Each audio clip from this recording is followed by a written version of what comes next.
హైదరాబాద్లో food safety అధికారులు చేపడుతున్న తనిఖీల్లో విస్తుపోయే నిజాలు బయటపడుతున్నాయి. కొన్ని చోట్ల హోటళ్లలోని వంటగదుల్లో ఎలుకలు, బొద్దింకలు స్వైర విహారం చేస్తుంటే మరికొన్ని చోట్ల కుళ్ళిన చికెన్, కూరగాయలతో వంటలు చేస్తున్నారు. ప్రజల ఆరోగ్యాన్ని ఏమాత్రం పట్టించుకోకుండా లాభార్జనే ధ్యేయంగా వ్యాపారం సాగిస్తున్నారు.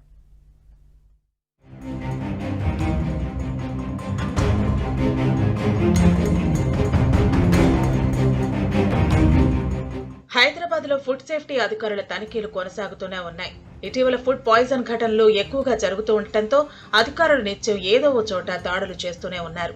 అయితే తనిఖీ చేసిన ప్రతి చోట ఏదో ఒక లోపం బయటపడుతోంది. కొన్ని రెస్టారెంట్లు, హోటళ్లు అయితే దారుణ పరిస్థితులు కనిపిస్తున్నాయి. కుళ్లిపోయిన కూరగాయలు, మాంసం, గడువు దాటిన పదార్థాలతో వంటలు చేసి అందులో మసాలాలు వేసి వినియోగదారులకు వడ్డిస్తున్నారు. కొన్ని హోటళ్లలో కెమికల్స్ కూడా ఇష్టారీతిగా వినియోగిస్తున్నట్లు తేలింది.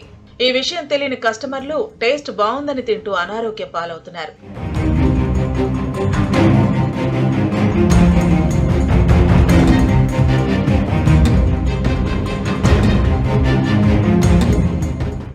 స్పెషల్ డ్రైవ్ లో భాగంగా ఇవాళ కూడా హైదరాబాద్ లోని పలు హోటళ్లు, రెస్టారెంట్లు, హాస్టళ్లపై ఫుడ్ సేఫ్టీ అధికారులు దాడులు చేపట్టారు. దోమలగూడ, అశోక్ నగర్ లోని హాస్టళ్ల కిచెన్ లో తనిఖీలు చేశారు. హరిణి బాయ్స్ హాస్టల్లో కుళ్లిన కూరగాయలతో వంటలు వండుతున్నట్లు గుర్తించారు. మెస్ లో ఈగలు, బొద్దింకలతో అపరిశుభ్ర వాతావరణం ఉండటంతో హాస్టల్ ఓనర్ పై సీరియస్ అయ్యారు. మరోవైపు ఆర్టీసీ క్రాస్ రోడ్స్ లోని స్పేస్ అండ్ ఫుడ్ కోర్ట్ లో పరిస్థితుల్ని చూసి అధికారులే షాక్ అయ్యారు. కుళ్లిన చికెన్ తో ఫాస్ట్ ఫుడ్ తయారీ చేస్తున్నట్లు గుర్తించారు. ఫ్రిడ్జ్ లో రోజుల తరబడిగా చేపలు, పన్నీర్ నిల్వ చేస్తూ వాటిని ఆహార పదార్థాల తయారీలో వాడుతున్నట్లు తేల్చారు.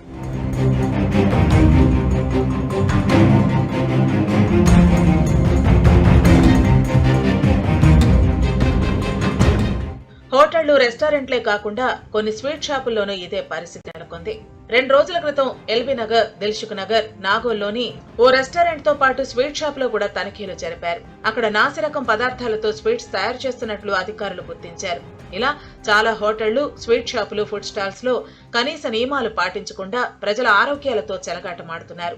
పాడైన, కుళ్లిన, కల్తీ ఆహార పదార్థాలతో తయారు చేసిన వాటిని విక్రయించి జేబులు నింపుకుంటున్నారు. వంటగదిలో అపరిశుభ్ర వాతావరణం, కీటకాలు తిరుగుతున్న నియంత్రణ చర్యలు లేకుండా వాటిని కూడా కలిపి ఆహారాన్ని వండేస్తున్నారు. తిన్నవారు మాత్రం ఆసుపత్రుల పాలై వేలకు వేలు బిల్లులు కడుతున్న పరిస్థితి నెలకొంది. ఈ నేపథ్యంలో ఫుడ్ సేఫ్టీ అధికారులు వరుసగా తనిఖీలు చేపడుతూ చర్యలు తీసుకుంటున్నారు. నిబంధనలు పాటించకుండా జనం ఆరోగ్యంతో ఆటలాడుతున్న కొన్ని హాస్టళ్ల లైసెన్స్ రద్దు చేస్తున్నట్లు ప్రకటించారు. అయితే ఫుడ్ సేఫ్టీ అధికారులు తనిఖీలు నిర్వహిస్తున్నా పలు రెస్టారెంట్లు, హోటళ్ల పరిస్థితి మారటం లేదు. ఇంకా కఠిన చర్యలు తీసుకుంటేనే మార్పు వస్తుందని నగరవాసులు అభిప్రాయపడుతున్నారు.